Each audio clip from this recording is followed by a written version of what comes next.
ഇന്ന് നമുക്ക് കുട്ടനാട്ടിലൂടെ ഒരു ബോട്ടിൽ യാത്ര ചെയ്യാം. കായലിലോട്ട് ഇറങ്ങി കിടക്കുന്ന ചെറിയ ഭൂപ്രദേശങ്ങളെല്ലാം ഇവിടെയുണ്ട്. ഹൗസ് ബോട്ടുകളും എല്ലാം ധാരാളം പോകുന്നു. ഇപ്പോൾ ഓഫ് സീസൺ ആയിട്ടും ധാരാളം ബോട്ടുകളെല്ലാം ഉണ്ട്. ഇപ്പോൾ ടൂറിസ്റ്റ് സീസണൊക്കെ ആകുമ്പോഴേക്കും കുറേയധികം ബോട്ടുകളെല്ലാം വരുന്ന ഒരു പ്രധാന ഏരിയ കൂടിയാണിത്. നമുക്കൊരു ദിവസക്കാലം ഇതുപോലെ ബോട്ടിൽ യാത്ര ചെയ്ത് ഈ സ്ഥലമൊക്കെ കാണുന്നതിന് വേണ്ടിയിട്ടുള്ള നല്ലൊരു അവസരം കൂടിയായിരിക്കും ഇവിടെ വരുവാണെങ്കിൽ ലഭിക്കുക. അപ്പോൾ എല്ലാവരും സമയമുള്ളപ്പോൾ ഒരു ദിവസം ഇതിനുവേണ്ടി മാറ്റിവെക്കുക. പ്രത്യേകിച്ചും കേരളത്തിൽ വന്നു കഴിഞ്ഞാൽ കേരളത്തിൻ്റെ ഏറ്റവും പ്രധാനപ്പെട്ട അട്രാക്ഷൻസിൽ ഒന്നുകൂടിയാണ് ആലപ്പുഴയിലെ ഈ ബോട്ട് യാത്ര എന്നുള്ളത്. നിരവധി ബോട്ടുകൾ അവൈലബിൾ ആണ്. നിങ്ങൾക്ക് ഓൺലൈനിലായിട്ട് ബുക്ക് ചെയ്യാം. അതല്ലെങ്കിൽ നമ്മളിവിടെ വന്നു കഴിഞ്ഞാലും ധാരാളം ബോട്ടുകളൊക്കെ അവൈലബിൾ ആണ്. എന്നാൽ ടൂറിസ്റ്റ് സീസണൊക്കെ ആകുമ്പോൾ നേരത്തെ ബുക്ക് ചെയ്തിട്ട് വരികയായിരിക്കും ഏറ്റവും നല്ലതും.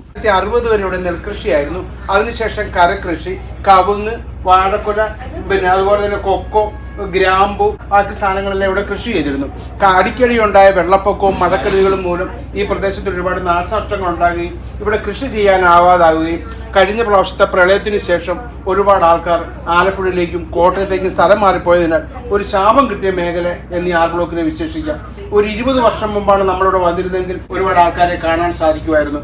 ഏറ്റവും കൂടുതൽ കള്ള് വ്യവസായം നടന്നൊരു സ്ഥലമാണത്. കാരണം ഏറ്റവും കൂടുതൽ തെങ്ങും കള്ള് ഇവിടുന്ന് ഉൽപ്പാദിപ്പിച്ചിരുന്നു.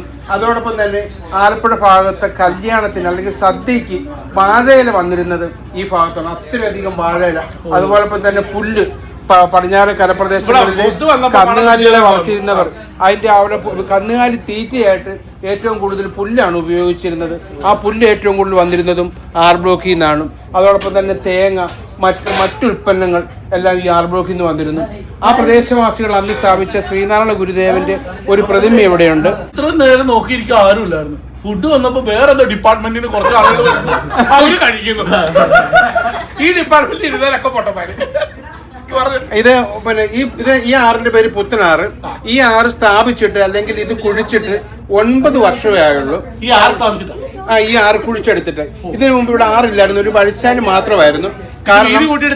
വീതി കൂട്ടിയെടുത്താണ്. കാരണം കുട്ടനാടൻ പ്രദേശത്തിൽ അമിതമായ രീതി മഴ പെയ്തു കഴിയുമ്പോൾ വെള്ളപ്പൊക്കം ഉണ്ടാകുമ്പോൾ വെള്ളം സുഗമമായ രീതി ഒഴുകിപ്പോകുന്നതിന് സ്വാമിനാഥൻ കമ്മീഷന്റെ പാക്കേജിലുള്ള ഒരു ആറാണ് ഈ തുറന്നിരിക്കുന്നത്. ഇത് 6000 ചെന്ന് പതിക്കുന്നു. ഇത് ആർ ബ്ലോക്കിന്റെ ഇത് ചെറിയൊരു തോട് പോലെ ഉണ്ടായിരുന്നു. പക്ഷെ ശരിക്കും ഒഴുക്ക് ശക്തമല്ലായിരുന്നു. അതിനാൽ സ്വാമിനാഥൻ കമ്മീഷന്റെ ഇപ്പൊ തന്നെ നമ്മുടെ അത് കണ്ടോ, കൽക്കട്ടല്ല, സ്ലാബാണ്.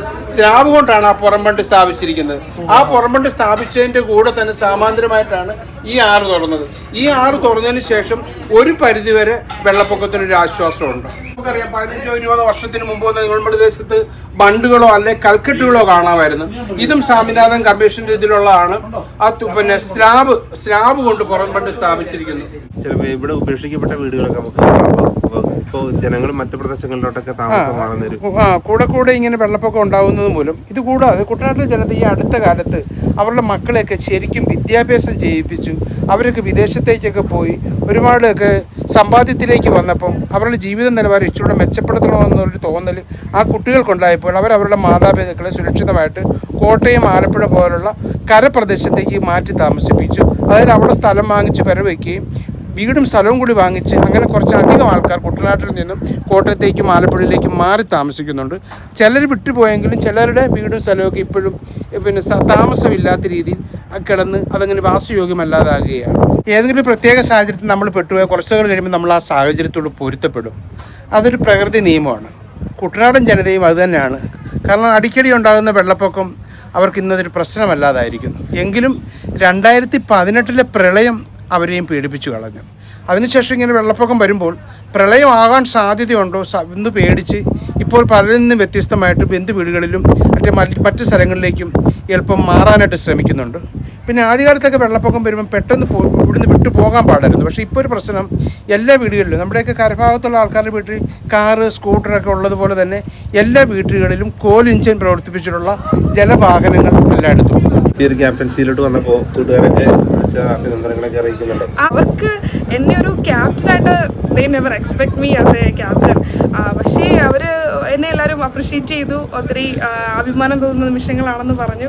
അവർക്കൊക്കെ ഒത്തിരി സന്തോഷമായിരുന്നു. അത് ഫ്രണ്ട്സിനാണെങ്കിലും റിലേറ്റീവ്സിനാണെങ്കിലും ഒക്കെ ഒത്തിരി സന്തോഷമായിരുന്നു. ലോകമെമ്പാടും അറിയാവുന്ന ഒരു സ്പോർട്സ് കാര്യമാണ് ഈ വള്ളംകളി എന്ന് പറയുന്നത്. ഞാൻ ചിന്തിച്ചിരുന്ന ഒരു കാര്യം എന്ന് പറഞ്ഞിട്ടുണ്ടെങ്കിൽ ഇത് ഈ വള്ളംകളിയിൽ ഞങ്ങൾ ഏറ്റവും ഹൈലൈറ്റഡ് ആയിട്ടല്ലേ ഞങ്ങളുടെ പുന്നമട ബോട്ട് ക്ലബ്ബ് ആണെങ്കിലും NCFC ആണെങ്കിലും ഞങ്ങളെല്ലാവരും ഒരുപോലെ കണ്ടിരുന്ന ഒരു ഹൈലൈറ്റഡ് കാര്യം ഇതിൻ്റെ ക്യാപ്റ്റനും വൈസ് ക്യാപ്റ്റനും സ്ത്രീകളാണ് എന്നുള്ളതാണ്. വള്ളംകളി പൊതുവെ ആണുങ്ങളുടെ ഒരു സ്പോർട്സ് ഐറ്റമായിട്ടാണ് പെണ്ണുങ്ങൾ തുഴയുന്ന വള്ളങ്ങളുമുണ്ട്, സ്ത്രീകൾ ഉള്ള വള്ളങ്ങളുണ്ട്. എന്നിരുന്നാൽ പോലും ചുണ്ടൻ വള്ളങ്ങളുടെ മത്സരങ്ങളിലൊന്നും സ്ത്രീകൾ വരാറില്ല. അപ്പോൾ അങ്ങനത്തെ ഒരു സിറ്റുവേഷനിൽ ഇങ്ങനെ ഒരു ക്യാപ്റ്റന്മാർ വരുന്ന അതൊരു സ്പെഷ്യൽ കാര്യമായിട്ട് തന്നെ എല്ലാവരും കാണുന്നു. സ്പെഷ്യൽ ഉള്ളതുകൊണ്ട് 3 ഷെഫ് ഉണ്ട്. 2 പേര് ഇപ്പോൾ still in the kitchen, they are busy. And today captain mister Manish, ഇവരാണ് ക്യാപ്റ്റൻ, വളരെ ഡ്രൈവ് ചെയ്യുന്നത്. പിന്നെ Suresh and Somesh, they are the സർവീസിംഗിൽ. നാളെ ബോട്ട് ഓടിക്കാൻ തുടങ്ങിയിട്ട് ഞാനിപ്പോൾ 5 വർഷം. ഒരു ബോട്ട് നമ്മൾ അവിടെ നിന്ന് തിരിച്ചിവിടെ വരുമ്പോഴത്തേക്ക് എത്ര സമയം എടുക്കും? അതിപ്പോൾ നമ്മൾ ടൈം അഡ്ജസ്റ്റ് ചെയ്ത് നമ്മൾ ഓടിക്കുന്നത്. ഇപ്പോൾ അപ്പം നിങ്ങൾക്ക് നേരത്തെ ഇറങ്ങണം, നിങ്ങൾക്ക് ഇപ്പോൾ ഒരു 4 മണിക്ക് ഇറങ്ങണം. നമ്മളത് അഡ്ജസ്റ്റ് ചെയ്ത് അവിടെ നിന്ന് വെള്ളം എടുത്ത് നിങ്ങൾ ആ 4 മണിക്ക് ഇറക്കേണ്ട സ്ഥലം അവിടെ കൊണ്ട് ഡ്രോപ്പ് ചെയ്യും. സാധാരണ ഒരു ദിവസം നമ്മൾ രാവിലെ പോന്നു കഴിഞ്ഞാൽ വൈകുന്നേരം വരെയുള്ളൊരു യാത്രയാണ് അല്ലേ? അതെ. ഈ ബോട്ടിൽ നമ്മളെങ്ങും നിർത്താതെ ഉള്ളൊരു യാത്രയാണല്ലോ ഇപ്പോൾ കണ്ടത്. നമ്മൾ റണ്ണിങ്ങാണ് ഫുള്ള്. അപ്പം നമ്മൾ ആ ടൈം അനുസരിച്ച് നമുക്ക് 4 മണിയോ 5 മണിയോ എപ്പോഴാണെന്ന് വെച്ച് കഴിഞ്ഞാൽ അവിടെ അഡ്ജസ്റ്റ് ചെയ്ത് നമ്മളവിടെ ഡ്രോപ്പ് ചെയ്യും. ഇനിയിപ്പോൾ വേണമെന്നുകൊണ്ട് ഈ വേഗത്തിൽ പോകാനും പറ്റും, ഓടിക്കാൻ പറ്റും. ഓടിക്കാൻ പറ്റും, പക്ഷേ അത് ഒന്ന് നോർമൽ സ്പീഡിൽ പോകുന്നതാണ് നല്ലത്. പിന്നെ അത്രയും സിറ്റുവേഷൻ എന്തെങ്കിലും അർജൻറ്റായ എന്തെങ്കിലും കാര്യം അല്ലെങ്കിൽ എന്തെങ്കിലും ഇത് വന്നാൽ മാത്രമേ നമ്മൾ പോകും. സ്പീഡിൽ പോകും അല്ലേ? സ്പീഡാണെങ്കിൽ എത്ര സ്പീഡ് വരെ കിട്ടും? ഒരു 20 കിട്ടും. ഇപ്പോൾ നമ്മൾ എത്ര സ്പീഡൊക്കെ അത് പറയാൻ പറ്റത്തില്ല. 12 അല്ലേ? നമ്മൾ കൂട്ടിയും കുറച്ചൊക്കെ പോയി ഓരോ ഇപ്പം നടുക്ക് ഇപ്പം കായലിൻ്റെ നടുക്ക് പോകണം അങ്ങനെ തുടങ്ങിയ സാധനങ്ങളൊക്കെ. പിന്നെ മറ്റുള്ള ബോട്ടുകൾ നമ്മൾ ഇങ്ങനെ വരുമ്പോൾ നമ്മളതിന് വഴിയെടുക്കും. അങ്ങനെയൊക്കെ ചെയ്യുമ്പോൾ സ്പീഡ് കുറയ്ക്കാൻ കൂട്ടുകയൊക്കെ ചെയ്യും. വള്ളക്കാരങ്ങനെ വട്ടം ചാടി അങ്ങനെ വല്ല സംഭവമൊക്കെ ഉണ്ടായിട്ടുണ്ട്, ഇഷ്ടം പോലെ ഉണ്ടായിട്ടുണ്ട്. കൊച്ചു വള്ളം വന്നിട്ടുണ്ട്, വലിയ ഈ ലൈൻ ബോട്ട് വന്നിട്ടുണ്ട്, ഹൗസ് ബോട്ട് ഉണ്ട്. അങ്ങനെ കുറേ സിറ്റുവേഷനൊക്കെ. അതുകൊണ്ട് നമ്മൾ ഇപ്പോഴും കെയർഫുള്ളായിട്ടിരിക്കും. കാരണം അവർ ചിലപ്പോൾ ശ്രദ്ധിക്കാതെ ആയിരിക്കും വരുന്നത്. അവരുടെ കാര്യം നോക്കി ഇങ്ങനെ വരുമ്പോൾ ചിലപ്പോൾ നമ്മുടെ നേരെ വരും. അപ്പോൾ നമ്മൾ തന്നെ മാറ്റിക്കൊണ്ട് പോകും. ഈ മടവീഴ്ച എന്ന് പറയുന്നതിനെ കുറിച്ച് പലർക്കും അറിയാതെ പോയ അല്ലെങ്കിൽ അജ്ഞത നിൽക്കുന്ന ഒരു കാര്യമാണ്. അതായത് പുറംബണ്ട്, പാടശേഖരത്തെ സംരക്ഷിക്കുന്ന ഈ പുറംബണ്ട് കാര്യക്ഷമമായി സ്ഥാപിച്ചില്ലെങ്കിൽ ശക്തമായ വേലിയേറ്റം ഉണ്ടപ്പോൾ ഏതെങ്കിലും ഒരു ഭാഗത്ത് നമ്മൾ അതിന് കുട്ടനാടൻ ഭാഷയിൽ അള്ളെന്ന് പറയും. അള്ള് വീണാൽ അതിലൂടെ വെള്ളം പ്രവഹിക്കുകയും ആ അള്ളു വലുതാകുകയും പിന്നീട് അത് മടവീഴ്ചയായി രൂപാന്തരപ്പെടുകയും ചെയ്യുന്നു. രണ്ട് കടിക്കത്തില്ല, രണ്ട് ഇറക്കുന്നത്. ഈ ഉടുമ്പിനെ കാണുമ്പോൾ മുതല, ചീങ്കണ്ണിയൊക്കെ എന്ന് വിശേഷിപ്പിച്ച് ആൾക്കാരെ ഭയപ്പെടുന്ന രീതിയിൽ സംസാരിക്കുകയും ആൾക്കാർ പുറത്തേക്ക് ഇറങ്ങാതിരിക്കുകയും ചെയ്യും. പക്ഷേ ഒരു കാലത്ത് പോലും ഈ ആറ്റിലൊന്നും ഒരു ചീങ്കണ്ണിയോ മുതലയോ വന്നതായി ചരിത്രത്തിൽ രേഖപ്പെടുത്തിയിട്ടില്ല. ഉടുമ്പ് വലിയ രീതിയിലേക്ക് വളർച്ച പ്രാപിച്ചു വരുന്നതായിട്ടാണ്. അത് അത്ര അപകടകാരിയായ ഒരു ജീവിയും അല്ല. ചീങ്കണ്ണിയും മുതലയും ഒരുപക്ഷെ അന്നത്തെ പ്രദേശവാസികൾക്ക് അല്ലെങ്കിൽ മനുഷ്യർക്ക് എന്തെങ്കിലും ബുദ്ധിമുട്ട് സൃഷ്ടിച്ചതിൻ്റെ അടിസ്ഥാനത്തിൽ ആ ബ്രിട്ടീഷ് ഭരണകൂടം അവയെ ഇല്ലായ്മ ചെയ്തായിരിക്കാം. അതോടുകൂടി അതിനൊക്കെ ഒരു വംശനാശവും സംഭവിച്ചിട്ടുണ്ട്. ഇന്ന് നമുക്കറിയാം മുല്ലപ്പെരിയാർ പോലുള്ള ഡാമുകളിലാണ് ഇത്തരം ജീവികളെ കണ്ടുവരുന്നത്. അപ്പം നമ്മുടെ ഒരു അടുത്ത കാലഘട്ടങ്ങളിലൊന്നും ചീങ്കണ്ണിയോ മുതലയോ അടുത്ത നമ്മുടെ ഒന്നും ഓർമ്മയിലൊന്നും മുതലയോ ചീങ്കണ്ണിയോ ഇവിടെ വന്നതായിട്ടോ അല്ലെങ്കിൽ ആരെങ്കിലും ഉപദ്രവിച്ചായിട്ടോ ചരിത്രത്തിൽ രേഖപ്പെടുത്തിയില്ല. ഉടുമ്പ്, കഴുന്ന ഇങ്ങനെയുള്ള ജീവികളാണ് ഇവിടെ ധാരാളമായിട്ട് കണ്ടുവരുന്നത്. പ്രത്യേകിച്ചും വേമ്പനാട്ടുകായലിൻ്റെ വടക്കുവശത്ത് പാതിരാമണല് അല്ലെങ്കിൽ തന്നെ ആ മണ്ണഞ്ചേരി ഭാഗത്തൊക്കെ കഴുന്ന ധാരാളമായി കണ്ടുവരുന്നുണ്ട്. കഴുന്നയുടെ ഭക്ഷണവും മത്സ്യമാണ്. അതുപോലെ തന്നെ കുട്ടനാട്ടിലെ തന്നെ ഏറ്റവും വലിയ പാടശേഖരമാണ് 24,000. 6,004 കൂടുന്ന വിസ്തീർണം ഇതിനുള്ളത് കൊണ്ട് അതിന് 24,000 എന്ന് വിശേഷിപ്പിക്കുന്നു. ഈ 24,000 പാടശേഖരത്തിനോട് ചേർന്ന് പഴയ 14,000 ജഡ്ജി 6,000 ഇതിനോട് ചേർന്ന് കിടക്കുന്നു. ജഡ്ജി 6,000 വന്നിട്ടുണ്ട് അതിന് മുമ്പ്. എങ്ങനെ ഉണ്ടായിരുന്നു യാത്രയൊക്കെ കൊള്ളാം. നമ്മൾ ആലപ്പുഴയുടെ കുട്ടനാട് ഭാഗം എന്ന് പറഞ്ഞൊരു വേറൊരു സ്ഥലമാണ്. കൊള്ളാം. പിന്നെ ഇതിനു മുമ്പ് യാത്രയൊക്കെ ചെയ്തിട്ടുള്ളതാണ്. പിന്നെ ആലപ്പുഴ എന്ന് പറയുന്ന ജില്ലയ്ക്ക് ഏറ്റവും കൂടുതൽ വരുമാനം ഉണ്ടാക്കി കൊടുക്കുന്നത് ഈ ഹൗസ് ബോട്ട് രംഗവും ടൂറിസ്റ്റ് രംഗവും ഒക്കെ ആയിട്ട് കിട്ടുന്നുണ്ടെന്നല്ല, അങ്ങനെയാണ്. കാരണം മറ്റൊരു സംരംഭങ്ങളോ മറ്റു കാര്യങ്ങളോ ഒക്കെ ആലപ്പുഴയ്ക്ക് കമ്പാരിറ്റീവ്ലി മറ്റ് ജില്ലകളെ വെച്ച് താരതമ്യം ചെയ്യുമ്പോൾ കുറവാണ്. പിന്നെ ഈ ടൂറിസവും ഇങ്ങനെയുള്ള കാര്യങ്ങളൊക്കെ വെച്ചാണ് ആലപ്പുഴ ജില്ല പിടിച്ചിരിക്കുന്നത്. അപ്പോൾ കൊയറും കാര്യങ്ങളൊക്കെ ഉണ്ടെന്ന് പറയുമെങ്കിലും താരതമ്യേന അതിൻ്റെയൊക്കെ വരുമാനം കുറവാണ്. ഹോട്ടൽ മാനേജ്മെന്റ് ആണല്ലോ പഠിച്ചത്. അതെ. അപ്പോൾ ആ ഒരു മേഖലയിലോട്ട് വരുമ്പോൾ തീർച്ചയായിട്ടും ഇവിടെയൊക്കെ സാധ്യതകൾ ധാരാളം ഉണ്ടല്ലോ. ഇവിടെയൊക്കെ സാധ്യതകൾ ഇപ്പോൾ നമ്മൾ പറയപ്പെടുമ്പോൾ ഉണ്ടെങ്കിലും താരതമ്യേന കുറവാണ്. മറ്റ് നമ്മൾ ഹോട്ടൽ മാനേജ്മെൻറ്റ് പഠിക്കുന്ന ഭൂരിഭാഗം യുവതി യുവാക്കളുടെ ആഗ്രഹം എന്നാന്ന് വെച്ചാൽ അബ്രോഡ് പോകുക എന്നുള്ളതാണ്. ഇവിടെ വെച്ച് എന്തായാലും താരതമ്യേന നമുക്ക് കിട്ടുന്ന ശമ്പളങ്ങളാണെങ്കിലും കാര്യങ്ങളൊക്കെ ആണെങ്കിലും തീരെ കുറവാണ്. അതിപ്പോൾ നാട്ടിൽ ആർക്കും നിൽക്കാൻ താല്പര്യം ഇല്ലാത്തതിൻ്റെ ഒരു കാര്യം അങ്ങനെ. നമ്മൾ ചെയ്യുന്ന ജോലിക്കനുസരിച്ചുള്ള സാലറിയോ ലീവുകളോ ഒന്നും കിട്ടുന്നില്ല. അതൊക്കെ തന്നെയാണ് കാരണം. വിദേശത്ത് പോകാനാണോ ആഗ്രഹം? വിദേശത്ത് പോകാൻ താല്പര്യമുണ്ടോയെന്ന് വെച്ചാൽ താല്പര്യമുണ്ട്. മറ്റ് ജോലികൾ അപേക്ഷിച്ച് നോക്കുമ്പം ഷെഫ് എന്ന് പറയുമ്പോൾ ഒരു സ്കില്ലാണ്. അപ്പം സർവീസ്, ഫ്രണ്ട് ഓഫീസ് എന്ന് പറയുന്ന കാര്യങ്ങളൊക്കെ ഏതൊരാൾക്കും നിസ്സാര കാര്യം കൊണ്ട് ചെയ്തെടുക്കാൻ പറ്റുന്നതാണ്, ആരെ കൊണ്ട് ചെയ്യിപ്പിക്കാനാണ്. പക്ഷേ ഷെഫ് ആകുക എന്ന് പറയുന്നത് അതൊരു സ്കിൽ ഡെവലപ്മെൻ്റ് ആണ്. നമുക്ക് എവിടെ ചെന്നാലും ജീവിക്കാനും അങ്ങനെയൊക്കെ പറ്റുന്നതുകൊണ്ടാണ്. ഈ പ്രകൃതി ഭംഗിയൊക്കെ കണ്ട് നമുക്ക് ഇതുപോലെ വല്ലപ്പോഴൊക്കെ ഒന്ന് റെസ്റ്റ് ഒക്കെ എടുത്ത് അതെ, നമുക്കൊരു മൈൻഡ് പീസ്ഫുൾ ആയിട്ട് കൊണ്ടു നടക്കാനൊക്കെ ഈ കുട്ടനാട് യാത്രയൊക്കെ നല്ലതാണ്. പിന്നെ മറ്റ് ജില്ലകളെ വെച്ച് നോക്കുമ്പോൾ വലിയ മലപ്രദേശങ്ങളോ അങ്ങനെയുള്ള കാര്യങ്ങളൊന്നും ഇല്ല, നിരപ്പായ സ്ഥലമാണ്. ഈ ജില്ലയുടെ ഭൂരിഭാഗവും ജലമാണ്.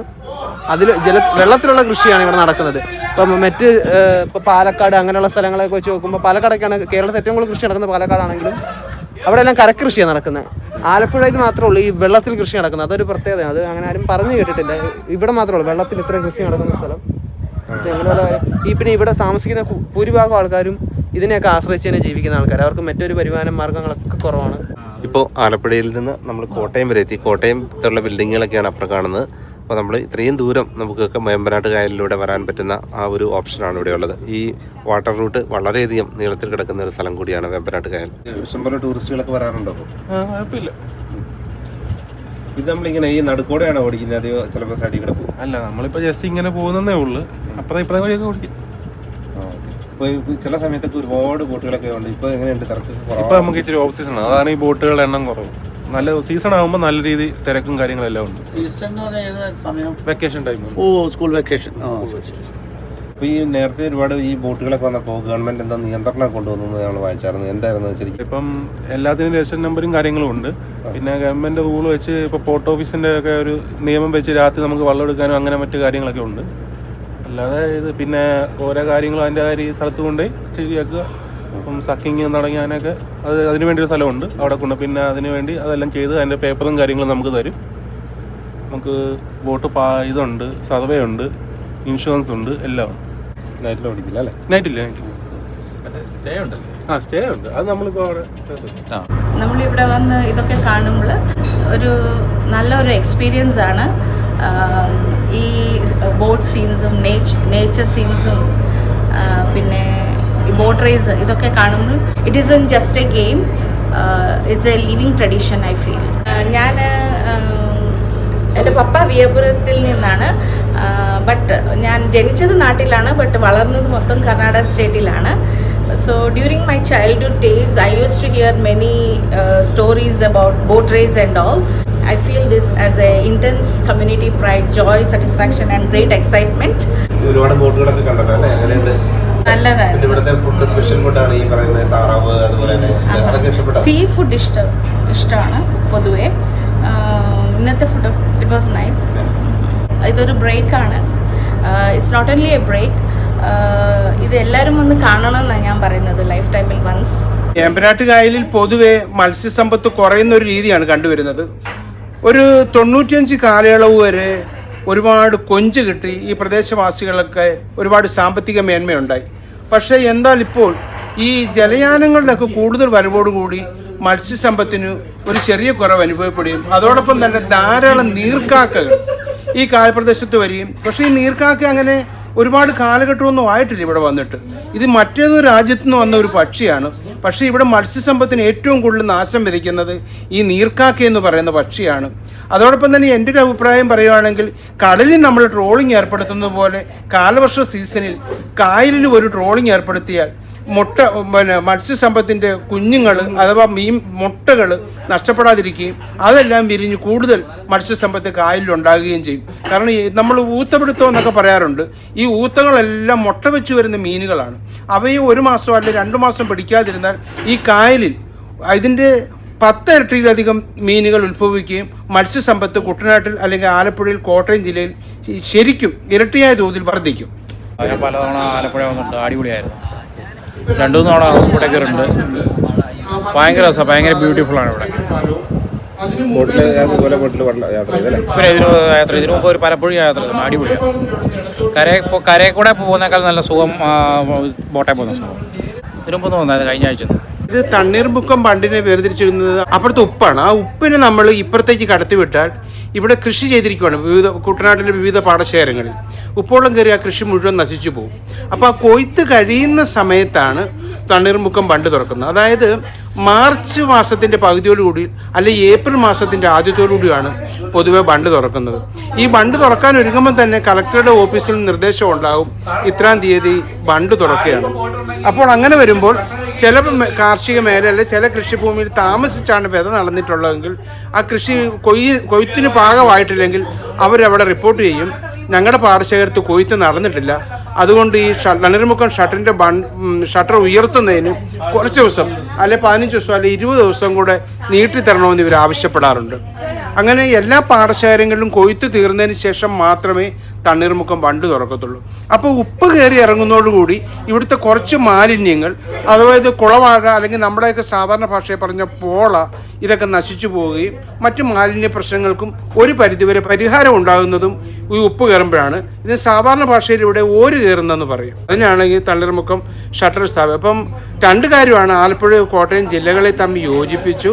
ഈ ഒരു പ്രശ്നത്തിനും ഒരു പരിഹാരമുണ്ടായി ആ തണ്ണീർമുക്കം ബണ്ടിൻ്റെ വരവോടുകൂടി. പക്ഷേ തണ്ണീർമുക്കം ബണ്ടിൻ്റെ വരവിൽ ഇങ്ങനെയൊരു ഗുണമുണ്ടായപ്പോൾ മറ്റൊരു ദോഷവശം കൂടെ ആലപ്പുഴ ജില്ലയ്ക്ക് ഉണ്ടായെന്നുള്ളതാണ് അതിൻ്റെ പ്രത്യേകത. കാരണം ആലപ്പുഴ ജില്ലയിലെ ചുങ്കം എന്ന് പറയുന്ന സ്ഥലം ഏറ്റവും കൂടുതൽ കൊപ്ര വ്യവസായം നടന്നൊരു സ്ഥലമാണ്. അപ്പോൾ തണ്ണീർമുക്കം ബണ്ട് വരുന്നതിന് മുമ്പ് വൈക്കം, കോട്ടയം, ഉല്ലല ഈ ഭാഗങ്ങളിൽ നിന്നൊക്കെ കേക്ക് വള്ളത്തെ കൊപ്ര ചുങ്കത്ത് വന്നുകൊണ്ട് വിൽപ്പന നടത്തുമായിരുന്നു. അപ്പോൾ ഈ തണ്ണീർമുക്കം ബണ്ട് വന്നതോടുകൂടി വാഹന സൗകര്യം വന്നതോടുകൂടി അല്ലെങ്കിൽ കരമാർഗം കൊപ്രായും കൊണ്ട് കൊച്ചി പോലുള്ള ഭാഗത്തേക്ക് പോകാനുള്ള സൗകര്യം ഉദിച്ചപ്പോൾ ആലപ്പുഴ ജില്ലയിൽ ചുങ്കത്തേക്ക് ഇത് വരാതാവുകയും അവിടെ ഒട്ടേറെ പേർക്ക് പണി നഷ്ടപ്പെടുകയും ആ ഇനത്തിലുള്ള വരുമാനം ആലപ്പുഴ ജില്ലയ്ക്ക് നഷ്ടമാവുകയും ചെയ്തു. തുരുത്തുകൾ ഒരുപാടുണ്ട്. ഇതിപ്പം ഈ തുരുത്തുകൾ അല്ലെങ്കിൽ നമ്മൾ തണ്ണീർ ബണ്ടെന്ന് പറയുന്നത് ഇതും ഈ പുറം ബണ്ടെന്ന് പറയും ഇതിന്. ഇത് കാരണം ഈ കൃഷിഭൂമി അല്ലെ ഈ തണ്ണീർത്തടത്തെ സംരക്ഷിച്ചിരിക്കുകയാണ് ഈ പുറം ബണ്ട്. അപ്പം നമ്മൾ ചിലപ്പോഴൊക്കെ പറയല്ലേ, ശക്തമായ മഴ പെയ്ത് കിഴക്കൻ വെള്ളത്തിൻ്റെ വരവോടുകൂടി മട വീണെന്ന്. അത് ഈ ബണ്ട് ഏതെങ്കിലും ഒരു സ്ഥലത്ത് പൊട്ടിപ്പോയാൽ കായലിലെ വെള്ളം ഈ കൃഷിഭൂമിയിലേക്ക് പ്രവേശിച്ച് അവിടുത്തെ കൃഷി നശിച്ചു പോകുന്നു.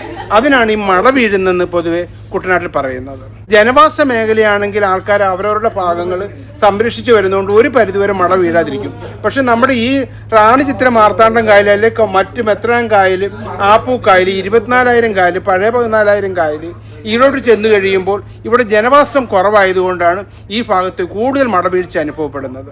ചില പാടശേഖരങ്ങൾ പ്രകൃതിദത്തമായിട്ട് തന്നെ ഉണ്ടായിരുന്നതാണ്. കൂടുതൽ പാടശേഖരങ്ങളും പ്രകൃതിദത്തമായിരുന്നു. നമുക്കറിയാം നമ്മുടെ ചില പ്രദേശത്ത് പാടം നികത്തി വിമാനത്താവളം വരുന്നു അല്ലെങ്കിൽ ആശുപത്രി വരുന്നു എന്നൊക്കെ പറയുമ്പം ചില രാഷ്ട്രീയ സംഘടനകളും ചില സന്നദ്ധ സംഘടനകളും അതിനെ എതിർക്കുന്നുണ്ട്. ഞാനും ആ എതിർപ്പിൽ നിൽക്കുന്ന അവരുടെ കൂടെയാണ്. കാരണം നമുക്ക് വിമാനത്താവളത്തിനോ ആശുപത്രിക്കോ മറ്റെവിടെയെങ്കിലും സ്ഥലം കണ്ടെത്താം. പക്ഷേ ഈ പ്രകൃതിദത്തമായ കൃഷിഭൂമി നികത്തിയാൽ പിന്നെ നമുക്ക് കൃഷി ചെയ്യാൻ ഇടവില്ലാതെ വരുന്നതോടുകൂടി കൃഷിയില്ലെങ്കിൽ മനുഷ്യനല്ല എന്നാണ് വിശേഷിപ്പിക്കുന്നത്. അതുകൊണ്ട് ഒരിക്കലും കൃഷിഭൂമി നികത്തി മറ്റു കാര്യങ്ങൾക്ക് വേണ്ടി കൊടുക്കരുതെന്നുള്ളതാണ് എൻ്റെ ഈ അഭിപ്രായം. ഇപ്പം നമ്മൾ കാണുന്ന ഈ ഹൗസ് ബോട്ടുകൾ ഇപ്പോൾ ആധുനിക സാങ്കേതിക വിദ്യയിലൂടെ ഒരുപാട് ഹൗസ് ബോട്ടുകൾ വന്നെങ്കിലും ഇതിൻ്റെ തുടക്കകാലത്ത് ആദ്യകാലത്ത് കേക്ക് വള്ളങ്ങളായിരുന്നു ഹൗസ് ബോട്ടുകളായത്. ആ കേക്ക് വള്ളങ്ങൾ കൊല്ലത്തുനിന്ന് ഇഷ്ടിക, കരുനാഗപ്പള്ളി കട്ട എന്നൊക്കെ വളരെ പ്രശസ്തമായ കട്ടകളാണ്. അന്ന് വീട് വെക്കാരൊക്കെ ധാരാളം ഉപയോഗിച്ചിരുന്നു. ഈ കട്ടയും കൊണ്ട് ആലപ്പുഴയിൽ ഇറക്കുക, കൊച്ചിയിൽ ഇറക്കുക, ആലുവയിൽ ഇറക്കുക, അതിനുശേഷം അവിടുന്ന് ചാരവും ചാണകപ്പൊടിയും തിരിച്ചാ വള്ളത്തിൽ കയറ്റി കൊല്ലത്തേക്ക് കൊണ്ടുപോവുക. ഇതൊക്കെ ആഴ്ചകളും 2 ആഴ്ചകളും അല്ലെങ്കിൽ മാസങ്ങളോ നീണ്ടു നിന്നിരുന്ന കാലഘട്ടങ്ങളിലായിരുന്നു. ആൾക്കാർ ഊന്നിയാണ് ഈ വള്ളം കൊണ്ടുവരുന്നത്. ഇന്ന് നമ്മൾ ബോട്ട് ഓടിയിട്ട് തന്നെ മണിക്കൂറുകൾ നമ്മൾ കാത്തിരിക്കേണ്ടി വരുന്നു ലക്ഷ്യസ്ഥാനം എത്താൻ. അപ്പോൾ അവർ എത്രയോരം കഷ്ടപ്പെട്ടിരിക്കാം. പിന്നെ ആകെ ഒരു മാർഗ്ഗം എന്ന് പറഞ്ഞാൽ ഒരു ടെക്നിക്കൽ സൈഡ് ശരിക്കും വലതുവശത്തേക്ക് അല്ലെങ്കിൽ ഇടതുവശത്തേക്ക് കാറ്റടിക്കുമ്പോൾ ആ വള്ളത്തിൽ പാമരം കെട്ടി അവർ കുറച്ച് ദൂരം പോകുമായിരുന്നു. പക്ഷേ അവരുടെ കഞ്ഞിയും കറിയും അല്ലെങ്കിൽ കാപ്പിയും മറ്റു കാര്യങ്ങളൊക്കെ ഈ വള്ളത്തിൽ തന്നെ അവർ പാകപ്പെടുത്തിയാണ് ഭക്ഷിച്ചിരുന്നത്. റാണി ചിത്ര മാർത്താണ്ഡം കായലുകളാണ് വേമ്പനാട്ട് കായലിനോട് ചേർന്ന് കിടക്കുന്നത്. കുട്ടനാടൻ രാജാവ് എന്ന് വിശേഷിപ്പിക്കുന്ന ജോസഫ് മുരിക്കനാണ് ഈ കായലുകൾ കുത്തിയെടുത്തത്. കാരണം ജനങ്ങളുടെ കൈവേലയാണ്. ഇന്ന് നമുക്കറിയാം JCB ഉണ്ട്, അല്ലെങ്കിൽ അതുപോലുള്ള അനുബന്ധ ഉപകരണങ്ങളുണ്ട്. അതൊന്നും ഇല്ലാഞ്ഞൊരു കാലഘട്ടത്തിൽ മനുഷ്യൻ വേമ്പനാട്ട് കായലിൻ്റെ നടുക്ക് തങ്ങൾക്ക് ഭക്ഷിക്കാനുള്ള അരിക്ക് വേണ്ടി കൃഷിഭൂമി കുത്തിയെടുത്തു. ഈ 3 കൃഷിഭൂമികൾ കുത്തിയെടുത്തുകൊണ്ടിരുന്ന കാലഘട്ടത്തിൽ മാർത്താണ്ഡ തിരുനാൾ മഹാരാജാവ് വന്നപ്പോൾ അതിന് മാർത്താണ്ഡമെന്നും, ലക്ഷ്മിഭായ് തമ്പുരാട്ടി വന്നപ്പോൾ അതിന് റാണിയെന്നും, ചിത്തിരി തിരുനാൾ മഹാരാജാവ് വന്നപ്പോൾ അതിന് ചിത്തിരയെന്നും ആ കായലുകൾക്ക് അന്നത്തെ കർഷക തൊഴിലാളികളും കുട്ടനാടൻ രാജാവായ ജോസഫ് മുരിക്കനും കർഷക രാജാവായ ജോസഫ് മുരിക്കനും ചേർന്നാണ് ആ പേരുകൾ നിർദ്ദേശിച്ചത്. അതുപോലെ ഈ വേമ്പനാട്ട് കായല് ആലപ്പുഴയിൽ മാത്രമല്ല, പലരും കരുതിയിരിക്കുന്ന ആലപ്പുഴ മാത്രമാണെന്നാണ്. ഇത് എത്ര ജില്ലകളിൽ വ്യാപിച്ചു കിടക്കുന്നു? ഈ വേമ്പനാട്ട് കായലിന്റെ വിസ്തീർണം ആലപ്പുഴ ജില്ലയേക്കാൾ കൂടുതലാണ്. അപ്പോൾ ആലപ്പുഴ ജില്ലയിലാണ് അതിൻ്റെ പ്രധാന ഭാഗം കിടക്കുന്നത്. ആലപ്പുഴ ജില്ലയ്ക്ക് 2 കായലാണ്, കായംകുളം കായൽ, വേമ്പനാട്ട് കായൽ. വേമ്പനാട്ട് കായലിലൂടെയാണ് ഉൾനാടൻ ജലഗതാഗതം പോകുന്നത്. ഇത് 5 ജില്ലകളിലൂടെ ഈ വാട്ടർ വേ കടന്നു പോകുന്നു. കൊല്ലം, ആലപ്പുഴ, കോട്ടയം, എറണാകുളം, തൃശ്ശൂർ, ഇന്നിങ്ങനെ 5 ജില്ലകളാണ്. ഇത് ഏകദേശം കൊല്ലത്തിന് നമുക്ക് കൂട്ടാൻ പറ്റുകയില്ല. കാരണം കൊല്ലത്തുനിന്നും കായംകുളം കായൽ വഴി കയറി ആലപ്പുഴയിൽ വന്ന് പമ്പാ നദിയുടെ കൈവഴി വന്നു കഴിഞ്ഞാൽ വേമ്പനാട്ട് കായൽ പൂർണ്ണമായും, അതായത് മുഖ്യ ഭാഗം ആലപ്പുഴയിൽ കിടക്കുന്നതുകൊണ്ടാണ് ആലപ്പുഴക്കാർക്ക് അല്ലെങ്കിൽ മറ്റു പ്രദേശവാസികൾക്കും അങ്ങനെ ഒരു ധാരണ. പക്ഷേ കോട്ടയം ജില്ലയിലുള്ള വൈക്കം കായലിൽ ഓളം തള്ളുമ്പോൾ ഓർക്കും ഞാൻ എൻ്റെ മാരൻ എന്നൊരു പാട്ട് തന്നെയുണ്ട്. അപ്പോൾ വൈക്കം കായൽ വേമ്പനാട്ട് കായലിലാണ്. അതുപോലെ തന്നെ കൊച്ചിക്കായൽ, പൂക്കൈതിയാറൊക്കെ കൊച്ചിയായിട്ട് ബന്ധപ്പെട്ട് കിടക്കുന്ന അതുമൊക്കെ വേമ്പനാട്ട് കായലിൽ. അങ്ങേയറ്റം കോട്ടപ്പുറം തൃശ്ശൂർ ജില്ലയാണ്. കോട്ടപ്പുറവും വേമ്പനാട്ട് കായലിനോട് ചേർന്ന് നടക്കുന്നത്. ഇതെല്ലാം വേമ്പനാട്ട് കായലിൻ്റെ ഭാഗങ്ങൾ തന്നെയാണ്. പമ്പയാറിൻ്റെ കൈവഴി നമ്മൾ നേരത്തെ വിശേഷിപ്പിച്ചതുപോലെ അധികം ആഴം എല്ലാ സ്ഥലങ്ങളിലും ഇല്ല. ചില സ്ഥലങ്ങളിൽ അരയൊപ്പം വെള്ളമേ ഉള്ളൂ, ചില സമയത്ത് 2 ആളോ 3 ആളോ 4 ആളോ ഒക്കെ താഴ്ച വരും. അപ്പോൾ ഈ അടുത്ത കാലത്ത് കർഷകർ അല്ലെ പ്രദേശവാസികളൊക്കെ പറയുന്നുണ്ട് വേമ്പനാട്ട് കായലിന് ആഴം കൂട്ടാത്തത് കൊണ്ടാണ് 2 or 3 മഴ പെയ്ത ഉടനെ വെള്ളപ്പൊക്കം അതികഠിനമായി അനുഭവപ്പെടുന്നത്. അപ്പോൾ ആദ്യകാലത്തൊക്കെ ഒരുപാട് ചരല് വാരുന്നവരും മണ്ണ് വാരുന്നവരും ഒക്കെ തൊഴിലാളികളൊക്കെ ഉണ്ടായിരുന്നു. ന്യൂ ജനറേഷൻ കാലഘട്ടം വന്നതോടുകൂടി ഇപ്പോൾ അങ്ങനെ ഒരു മണ്ണ് വാരലോ അല്ലെങ്കിൽ ചെളി വാരലോ ചരല് വാരലോ ഒക്കെ ഇല്ലാതായിരിക്കുന്നു. പക്ഷേ അത് വാരുന്നതിനും സർക്കാർ തലത്തിൽ നിന്നും മറ്റു സ്ഥലങ്ങളിലുമൊക്കെ നിയന്ത്രണം ഏർപ്പെടുത്തിയിരിക്കുന്നത് മൂലം അതിൽ പിന്നോക്കം പോയതുകൊണ്ടാകാം വേമ്പനാട്ട് കായലിൽ എക്കലടിഞ്ഞ് ആഴം കുറഞ്ഞതും വെള്ളപ്പൊക്കം അതിരൂക്ഷമാകുന്നു. അതിന് ഗവൺമെൻറ് ഭാഗത്തുനിന്നും അല്ലെങ്കിൽ അധികാരികളുടെ ഭാഗത്തുനിന്ന് അതീവ ശ്രദ്ധയുണ്ടായി വേമ്പനാട്ട് കായലിന് ആഴം കൂട്ടിയാൽ റോഡിൻ്റെ ആവശ്യത്തിനോ മറ്റാവശ്യങ്ങൾക്കോ മണ്ണ് അല്ലെങ്കിൽ ചെളി എന്തെങ്കിലും ആവശ്യത്തിന് ഡ്രെഡ്ജ് ചെയ്ത് കൊണ്ടുപോയാൽ ഈ വേമ്പനാട്ട് കായലിന് ആഴം കൂടുകയും നമുക്കൊരു പരിധിവരെ വെള്ളപ്പൊക്കത്തെ അതിജീവിക്കുവാനും സാധിക്കും. കോട്ടയം ജില്ലയിൽ നിന്ന് വരുമ്പോൾ നമുക്കൊരു പ്രത്യേകതയുണ്ടല്ലോ, നമ്മൾ മലയുള്ള സ്ഥലമല്ലേ, ഇത് വെള്ളമല്ലേ, അങ്ങനെ എല്ലാവരും ഹാപ്പി ആയിട്ടിരിക്കുന്നത്. നടുഭാഗം ചുണ്ടൻ വെള്ളത്തിന്റെ ക്യാപ്റ്റൻ അനുവാണ് നമ്മുടെ ഉള്ളത്. ലേഡീസ് ഈ ഒരു മേഖലയിലോട്ട് വരുന്നത് വളരെ ചുരുക്കം. അപ്പോൾ അത് പ്രൊമോട്ട് ചെയ്യുന്നതിനൊക്കെ വലിയ പ്രാധാന്യം ഇതുവരെ കൊടുത്തു കണ്ടില്ല. സത്യൻ ചേട്ടൻ ആദ്യം വീഡിയോ ചെയ്തപ്പോൾ ഞാൻ ഓർത്തിരുന്ന ചരിത്രത്തിൽ ആദ്യമായിട്ടാണ് ഒരു വനിത വരുന്നതെന്ന്. പക്ഷേ ആ വീഡിയോയുടെ കമൻറ്റിൽ തന്നെ കണ്ടൊരു കാര്യമാണ് 2013 ഹരിത അനിലെന്നും പറഞ്ഞൊരു ക്യാപ്റ്റൻ ആനച്ചുണ്ടലിൽ വന്നിട്ടുള്ളത്. പക്ഷേ അന്നൊന്നും അതിനൊരു വാർത്താ പ്രാധാന്യമൊന്നും കിട്ടിയില്ല. അതെന്താണെന്ന് നമുക്കറിയില്ല. ചിലപ്പോൾ സോഷ്യൽ മീഡിയ ഒന്നും അത്രയും ഒരു അല്ലാത്ത സമയം ആയതുകൊണ്ടായിരിക്കും. വളരെ സപ്പോർട്ടീവാണ് എല്ലാവരും. കുറേ ആൾക്കാർ വന്ന് ഈ ഒരു കാര്യം നല്ലതാണെന്ന് പറയുകയും അതിനോട് കൂടെ സപ്പോർട്ട് ചെയ്യുകയൊക്കെ ചെയ്യുന്നുണ്ട്. ക്യാപ്റ്റൻ എന്ന നിലയിൽ എങ്ങനെയാണ് ഈ കാര്യങ്ങളൊക്കെ ഓർഗനൈസ് ചെയ്യാനായിട്ട്? ഇപ്പം എനിക്ക് സത്യം പറഞ്ഞു കഴിഞ്ഞാൽ ഞാൻ ആലപ്പുഴക്കാരി ആയതുകൊണ്ട് ജനറലി ഉള്ള കാര്യങ്ങളൊക്കെ അറിയാം. പിന്നെ ടെക്നിക്കൽ വൈസുള്ള കാര്യങ്ങൾ ഇപ്പം നമുക്ക് ലീഡിങ് ക്യാപ്റ്റൻ ആണെങ്കിലും ജോഷി ചേട്ടൻ പുള്ളിക്കാരൻ 10-30 വർഷമായിട്ട് ഈ ഒരു ഫീൽഡിൽ തന്നെ ഉള്ള ആളാണ്. പിന്നെ നമ്മുടെ കമ്മിറ്റി അംഗങ്ങളാണെങ്കിലും എല്ലാം വളരെ എക്സ്പീരിയൻസ് ആണ്. അപ്പം നമുക്ക് അറിയാത്ത കാര്യങ്ങൾ അവരും പറഞ്ഞു തരാറുണ്ട്, നമ്മുടെ സജഷൻസ് ഒക്കെ അവരും കേൾക്കാറുണ്ട്. ഇനിയും ഫ്യൂച്ചറിൽ ഇതുപോലെ ക്യാപ്റ്റൻ ആകണമെന്ന് ആഗ്രഹമുണ്ട്? ഇനിയും ക്യാപ്റ്റൻ ആണോന്ന് ആഗ്രഹമുണ്ട്. ഇപ്പോൾ നമ്മൾ കടന്നു പോകുന്നത് കുട്ടനാട് നിയമസഭാ മണ്ഡലത്തിലെ 12 പഞ്ചായത്തുകളിൽ ഒന്നായ കൈനേരി പഞ്ചായത്തിലൂടെയാണ്. കൈനേരി പഞ്ചായത്തിന്റെ പ്രത്യേകത എന്ന് പറയുന്നത് ചാവറയച്ചന് ജന്മം കൊടുത്ത സ്ഥലമാണ്. അതാണ് കൈനേരിയുടെ പ്രത്യേകത. പിന്നെ മഴയും വെള്ളപ്പൊക്കവും ഒക്കെ എല്ലാ സമയവും ഇവിടുത്തെ ജനജീവിതത്തെ ദുസ്സഹമാക്കും. പക്ഷേ വെള്ളത്തിന് മീതെ വള്ളം വന്നാലും വള്ളത്തിന് മീതെ വെള്ളം, വെള്ളത്തിന് മീതെ വള്ളം എന്നുള്ളതാണ് ഇവിടുത്തെ ജനങ്ങളുടെ ഒരു പാരമ്പര്യം. എന്തെല്ലാം പ്രതിസന്ധികളും പ്രശ്നങ്ങളും വന്നാലും അതിനെ അതിജീവിച്ചുകൊണ്ട് ജീവിക്കുന്ന ഒരു കുട്ടനാടൻ ജനതയാണ് ഈ പഞ്ചായത്തിലുള്ളത്. ബോട്ടിപ്പോൾ മുന്നോട്ട് പോകുമ്പോൾ ആ മുൻഭാഗത്തായി കാണുന്നത് നിരവധി പ്രശസ്ത വ്യക്തികൾക്ക് വിദ്യാഭ്യാസം കൊടുത്ത കൈനേരി സെന്റ് മേരീസ് സ്കൂളാണ് ആ വലതുവശത്ത് കാണുന്നത്. മുന്നോട്ട് നോക്കുമ്പോൾ ഒരു അപ്പർ ഡെക്കുള്ള S42 നമ്പർ ബോട്ട് കടന്നു വരുന്നു. ആ ബോട്ടിന്റെ പേര് സി കുട്ടനാടെന്നാണ്. അതിന്റെ പ്രത്യേകത ടൂറിസം കം പാസഞ്ചർ. താഴെ സാധാരണ യാത്രക്കാരും മേളിൽ ടൂറിസ്റ്റുകളും. മേളിൽ ഇരുന്ന് യാത്ര ചെയ്യുന്നതിന് ഒരാൾക്ക് 1 സൈഡ് 60 രൂപ, താഴെ ഇരുന്ന് യാത്ര ചെയ്യുന്നതിന് 23 രൂപ. ഇതിവിടം വരെ ഈ ബോട്ട് സർവീസ് ഉള്ളൂ. ഇതിനുശേഷം 10 മിനിറ്റ് ഇവിടെ വെയിറ്റ് ഉണ്ട്. അതിനുശേഷം ഈ ബോട്ട് തിരിച്ച് ആലപ്പുഴയിലേക്ക് പോകും. ഈ ആറിന്റെ കുറുകെ ഒരു പാലമുണ്ട്. ആ പാലത്തിന്റെ പേരാണ് മുണ്ടയ്ക്കൽ പാലം. നമ്മുടെ വർക്ക് ചെയ്യുന്നൊക്കെ നമ്മൾ സ്ട്രെസ്സാണ് ഇന്നത്തെ ലോകത്തിൽ ജീവിക്കുമ്പോൾ.